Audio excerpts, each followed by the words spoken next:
All right, I'm actually going to go through sort of these how and why of scale practice. Again, sort of a second version of this or a follow-up to this. So going straight into the more advanced approach of like I was mentioning in the earlier video, how do we get to being able to play all 12 major scales, all 12 minor scales at 4 notes per beat at, say, 120 beats per minute plus, right?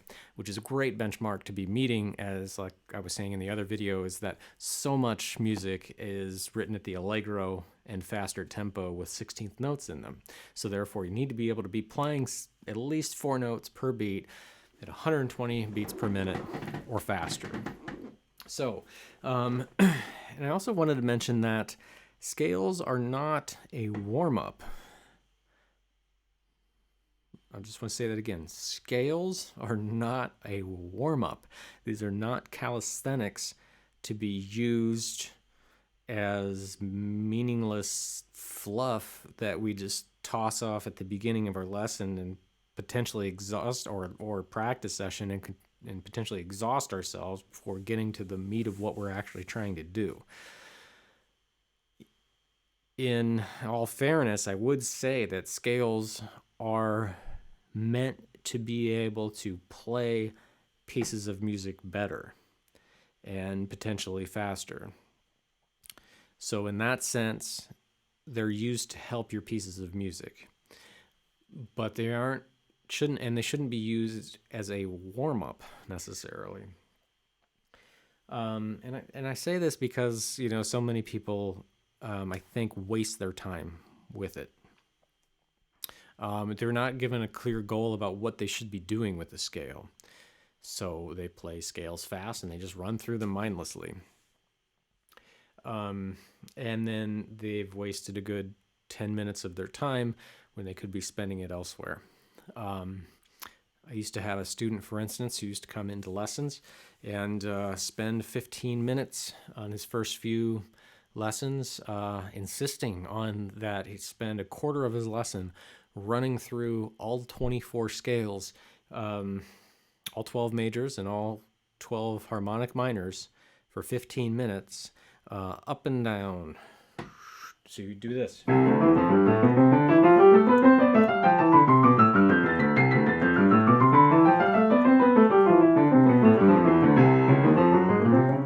And I would sit there and watch him play that. Until I'd repeatedly say, okay, we got to stop doing this. But, I need to warm up, and just back and forth, and perhaps it wasn't a good fit because I wasn't listening a whole lot. But the point here is that it was a giant waste of time, and every week it was the same sound, right? And it was the same thing, and there was nothing really being developed. So warming up was wasted. And what I'm suggesting is that with scales, you are trying to get always better, always faster, right? And tracking where you are, or tracking where you've gotten slower, over time for whatever reason. Maybe you've taken some time off, or maybe it's because you're 103 years old. I don't know. But and you just have to go slower. I don't know. But the thing is like, you got to track this sort of thing. And that's how you know more about yourself from a day-to-day basis or a week-to-week basis or a year-to-year basis, is gauging progress. How do we gauge progress aside from your teacher just saying that was awesome? Or,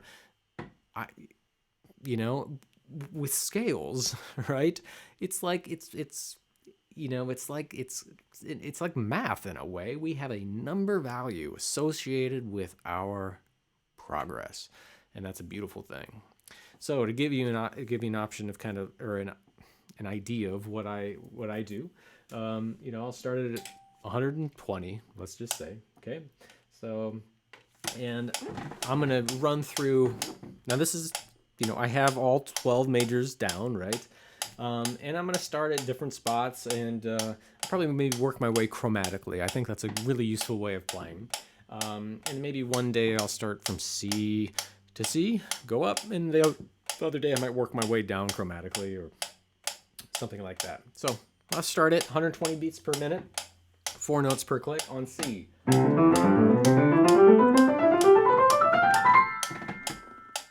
That's 138, sorry. Let's say that felt kind of fast.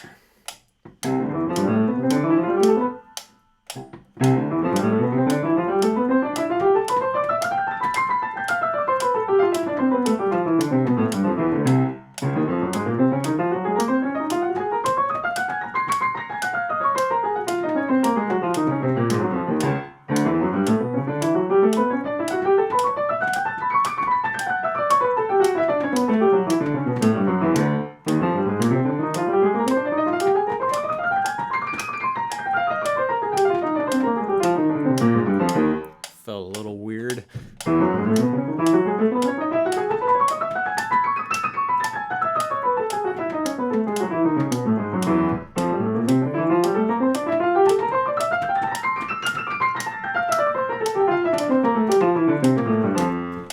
Okay, just stop there. So a couple of the scales, just by going through, even at 120, which normally I can go, 140s and 150s, okay, without a problem. But haven't done them in maybe a week or so. The F felt a little funky, just going through it just now. Could be because I'm being recorded and I plan on putting it online. And then the D also or the E flat, I think it was, felt a little weird too.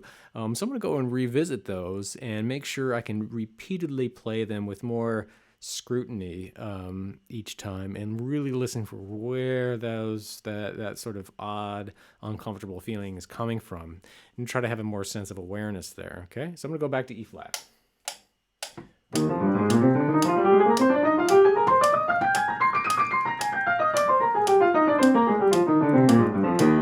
So I think what was occurring was simply just the left hand not lifting enough and sort of, maybe being a little lazy on the 4 to 3 lift of the fingers is what I was. And so as soon as I started to lift just a little bit more to have a clean pass, I was able to get more clarity and less of a blend. That made me feel comfortable about how things were syncing between the hands. Again, that's just an awareness and an experience with working with the scales. So, now I'm going to take that and work with those and try to push each one of those, maybe just a handful of scales, 4 or 5's plenty, maybe even just 2 or 3 if that's more comfortable for you in a setting, and try to push that as far as I possibly can. I'm going to take C, okay?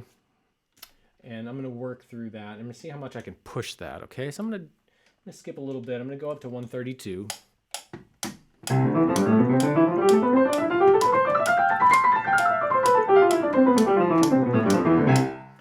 Okay, I'm okay. Seem to be all right. So I'm going to go to 138. And so this is kind of fun. We just get to find breaking points, How far can we make it?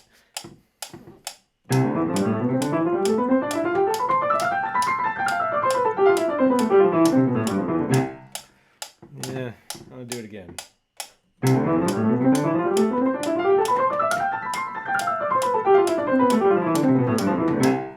Okay, yeah, we'll go to 144.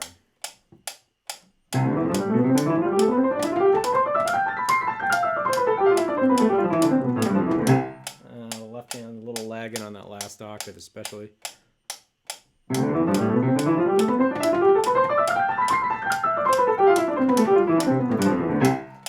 Already starting to fatigue a little bit, right? It was okay. It wasn't perfect, but I'm going to go ahead and just attempt 152, okay? That's the next step in the metronome here.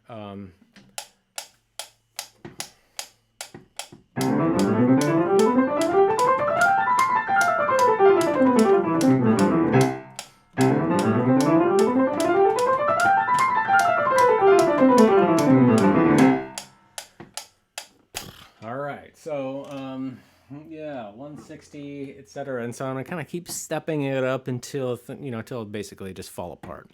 And I get really hooked on this after a while and start maybe the next day I wake up and just kind of pull that back a little bit. And let's revisit 144 again. And let's see if we can push that up to 160.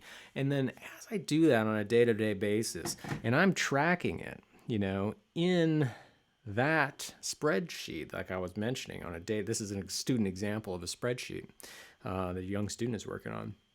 And I'm tracking it there week by week and putting my marks in there, maybe even day by day if I'm so motivated to do so. And then I'm going to have a really clear idea of what I need to be doing with my tempos per scale, because as I know, that C is going to live at a different tempo than my D flat, for instance, or my A major, or my D. For whatever reason, my left hand hates D on the way down. So I'm going to start looking at that more in depth, right? So just by having this data associated with this spreadsheet, I'm able to be a better practicer, and I'm able to then approach pieces of music that have these faster tempos in a more prepared way. So that means I'm spending less time battling the piece and more time making music out of the piece, and more time sort of battling the scales. And I mean, wouldn't you rather be in this sort of battle with the scale than the piece of music that you love? So I'm looking at scales like, I'm combating with this number. I see this number in front of me, this 144, and I said, you can't do better than 144, right? And every day I try and try and try, and one day I hit 152, and it's like, oh, yes, did it. Screw you, scale. I conquered you. That relationship, I think, is a healthy relationship with a scale. With a piece of music, I don't want any of that. I need a healthy relationship, a much more healthy relationship and a loving relationship and a creative relationship with a piece of music where it doesn't become a battle. And if I can fix those things in the scale, then I can maintain a healthy relationship with the piece and not have to just toss it aside and say, "Damn it, you defeated me." And I think that is a fantastic way to sort of beat these numbers associated with our spreadsheet and the scales, is looking at it from that sort of perspective. So, all right, hopefully that helps a little bit, and I'll add a few more of these in the days to come.